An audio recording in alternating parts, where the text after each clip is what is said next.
anakukumbusha wewe. Mungu amekufungua wewe. Bwana Yesu asifiwe. Halafu anakuja anakuuliza ni mtume nani? Wewe unaenda kumtafuta glory. Bwana Yesu asifiwe. Unaenda kumtafuta nani? Glory, eti msaidiane kwenye utumishi. Huo utumishi unakuhusu wewe ndugu yangu. Kanisa mnanielewa?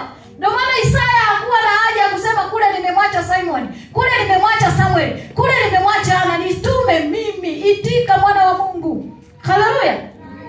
Itika, tuko wengi. Bwana Yesu asifiwe. Ukiona umeguswa, simama wewe kama wewe. Taona Mungu anatenda kazi katika maisha yenu. Ya mambo ya kuhamisha homework. Bwana Yesu asifiwe. Mambo ya kuhamisha nini? Homework. Wamekupa homework, wewe unamhamishia sesi, inahusu. Halafu unatamani kubarikiwa. Baraka za vijijini, baraka za mjini, kwa jina la Yesu nafungulia baraka. Unafungulia wapi wakati umekwepesha baraka?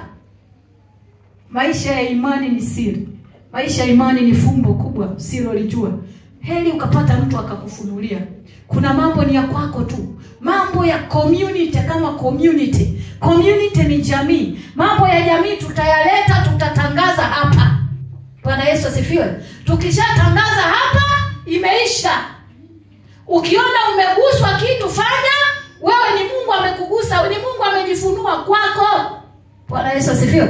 Ni Mungu amejifunua kwako. Utaona majibu. Utapata raha ya wokovu. Mungu anakuambia kalete kikapu cha shilingi 10,000, anakupa 100,000. Huyo ndio Mungu tunayemtumikia, sio Mungu wa 100,000, sio Mungu wa 1,000. Bwana Yesu asifiwe. Sio Mungu wa shilingi 20.